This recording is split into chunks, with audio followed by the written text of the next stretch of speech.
రే చంటే ఇక్కడ పందాలు కోళ్ళ మీదరా. మేం తెచ్చింది కూడా కోడినేలేవో. ఇక్కడ తీసుకొచ్చాడేంటి? సంకలో పెట్టుకొని తీసుకొస్తే సైడ్ సింక్ అనుకున్నా. చంటిగాడు తమ్ముడు చిన్నగాడు బస్తీ మే సవాల్. చిన్న ఏంటి కొట్టే తొడా అని చూడు ఎంతున్నాడు. ఇక్కడ ఎవరికైనా దమ్ముంటే చిన్నగాడి పైన 500. అంటే చీప్ గా 500 ఏంట్రా? నా నెమల మీద 1000. Okay done. కట్టండి రా కత్తులు. ఒరే దరిద్రుడా, కత్తులు కట్టడం ఏంట్రా? బేకలు తెగిపోతాయి. కత్తుల పందెం కాదురా, డింకీ పందెం. అవునా? అయినా ఓకే మాట్లాడి రండ్రా. ఇది ఏదో తాగొచ్చినట్టున్నాడు. బ్యాండీ కంపు ఏసైరా చిన్న. రా వదిలో. ఏమండి మీకు దండం పెడతానండి, నా మాట వినండి. నాకు ఈ గేమ్ పెద్ద టచ్ లేదండి. తొక్కరాదండి అన్నయ్య, అలా చూడకన్నయ్య, భయం. కమా చిన్న. వద్దన్నయ్య వద్దు. చిన్న చిన్న చిన్న తోక ముడుచుకుని పారిపోవాలా?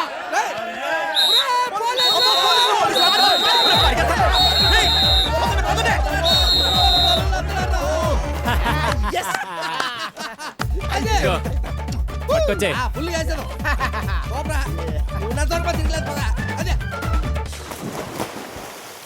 ఈ రోజు కూడా మామిడికాయ పద్దనా? అవునరా, చికెన్ మొక్కలైందే సిప్ అయినా నీకు తెలుసు కదా. ఎక్కడ ఉందా?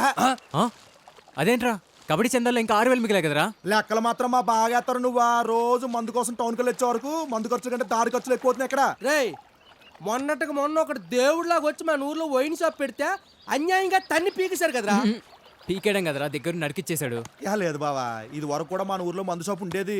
మన చౌదరి గారు అమ్మాయి జానకి లేదు, ఆ అమ్మాయి తాగుతుంది ముంచేశారా. చంపేస్తా. మందు షాప్ ఉన్న వీధిలో నుంచి మన జానకి వెళ్తుందంట. ఆ మందు షాప్ దగ్గర ఎవడో తాగేసి అలర చేస్తున్నా ఆ విషయం చౌదరి గారు చెవిలో పడింది. ఆ తర్వాత ఆ మందు షాప్ లేదు, అన్నాడు అడ్రస్ లేడు. ఊరుకోరా భలే చెప్తావు. ఊర్లో గుడి లేదని దండం పెట్టుకోవడం మానేస్తావా, వైన్ షాప్ లేదని మందు తాగడం మానేస్తావా? ఎవడ పైన ఆడదే. హలో, రాజాగారు ఇల్లమ్మా? ఎస్, నేనమ్మా వీపీని. I'm sorry, vice president. అదేనమ్మా, బేబీ గారి హస్బెండ్ మాట్లాడుతున్నాను. నా మిస్సెస్ గారు మాట్లాడతారట. రాజాగారికి ఒకసారి ఇస్తారమ్మా? ఆయన లేరండి, మార్నింగే వెళ్ళిపోయారు. ఫ్యాక్టరీకి ట్రై చేయండి. సరేనమ్మా. ఇంట్లో లేరు, ఫ్యాక్టరీకి వెళ్ళారు, అక్కడ ట్రై చేయమన్నారు. అక్కడ కొట్టిన ఫోను.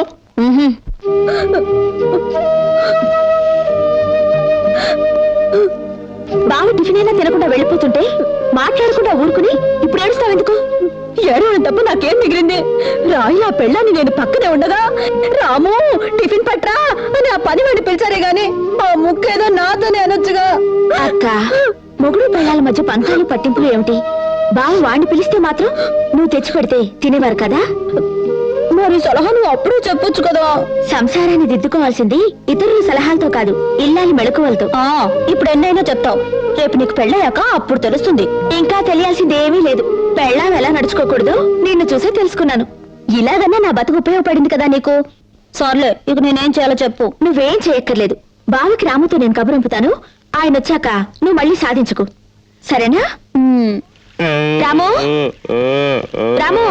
ఏంటమ్మాయి గారు? బావగారు ఫ్యాక్టరీలో ఉండుంటారు. నువ్వు వెళ్ళి అక్క ఆయన వెంటనే రమ్మందని చెప్పి తీసుకురా. అలాగే అమ్మాయి గారు. అయ్యా నమస్కారం. అయ్యా నమస్కారం.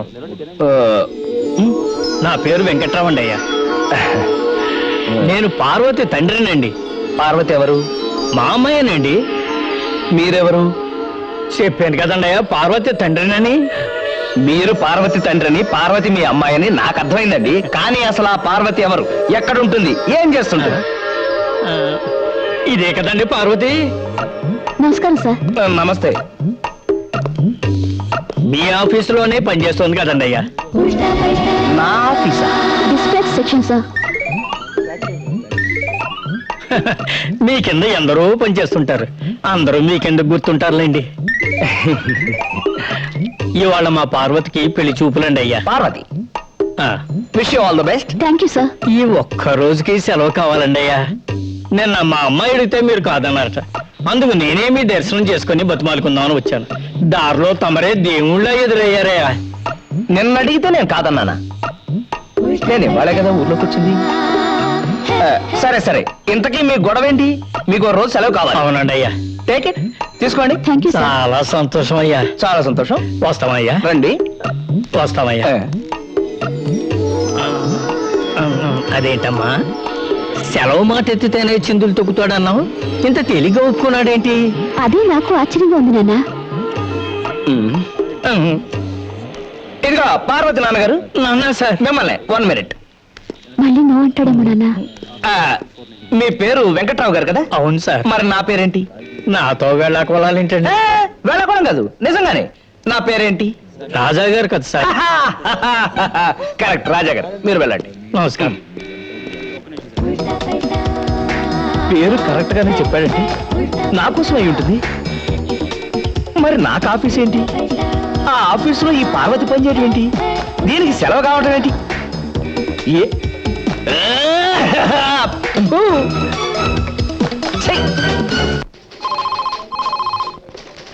హలో, అవునండి, ఇది రాజాగారి ఆఫీసే. ఆయనకి రాలేదండి.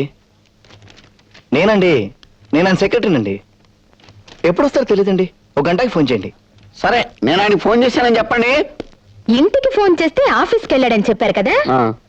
ఒకవేళ ఆయన అక్కడే ఉండి లేడని చెప్పిస్తున్నాడేమోనని నాకు డౌట్. మరి ఇప్పుడు ఏం చేద్దాం? నువ్వు పని చెయ్యి.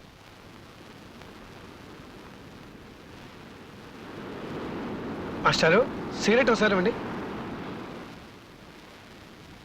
యాండే యాండోయ్, ఇదేటయ్యా సిగరెట్ అడిగితే నిప్పు కోసం వరకున్నాను, అలా తీసుకెళ్ళిపోతా పెట్టి. చూడండి, సిగరెట్ మీకు తెలియకుండా ఎత్తుకుపోతే అది తప్పు, దొంగతనం. నేను మర్యాదగా అడిగాను, మీరు మర్యాదగా ఇచ్చారు. కాలుస్తున్నాను. వద్దంటారా? తీసుకోండి, దానికి తీసుకోండి. ఇంకెందుకిది గొప్ప కేసే. ఇదిగో ఇక్కడున్నారీనా. ఈ ఊళ్ళో ఎక్కడ చోట్లేనట్టు కొండెక్కి ఇక్కడ నిలబడ్డారు. ఏమండి, ఇక్కడేం చేస్తున్నారు? ఈ ఊరంతా ఎప్పుడు కొందావా అని ఆలోచిస్తున్నానే. ఉప్పు కొండానికి జేబులో పావలా ఉంచుకోరు గాని ఊరు కొంటారట. ఊరు నేను ముట్టుకోను. అది మా నాన్నగారి డబ్బు, నాకు అక్కర్లేదు. అది సరే, పెట్టె పెడతా దిగిపోయావేంటి? నీ తమ్ముడింట్లో సెటిల్ అయి ఉంటావు కదా, మధ్యాహ్నం భోజనానికి అక్కడికే వద్దాం అనుకుంటున్నానే. చాలే ఊరుకోండి. మా వారు ఊళ్ళు పట్టు తిరుగుతున్నారా? నాకు ఇంకో దిక్కుతాతగా నీ దగ్గరకు వచ్చానంటే సొంత అక్క నన్న అభిమానం కూడా లేకుండా నా ఇంట్లో ఆడ నీడ కూడా పడ్డానికి వీల్లేదంటూ నన్ను జ్యోతిని మెడపొట్టు గింటాడండి. ఐసి, మన వాడిని గురించి నేను వినదంతా నిజమే అన్నమాట. వాడు ఇంగ్లాండో ఏగ్లాండో వెళ్ళొచ్చి బాగా చెడిపోయాడు అనమాట. ఇప్పుడు ఏం చేద్దామంటారు? ప్రస్తుతానికి ఏదైనా సత్రంలో దిగుదాం. కడుపులో కాస్త దాణా పడ్డాక మెదడుకు మేత పెడతాను. ఈ వాసురాబుర్రా ఐడియాలు గరిగరా. లక్షల ఆస్తి పెట్టుకుని ఇలా సత్రాల్లోనూ వీటి అరుగుల మీద పడుకునే కర్మ మనకేమిటండి అసలు? సుభద్ర, ఆ ఆస్తి నాది కాదని చెప్పాను కదా. మా నాన్న సంపాదించింది.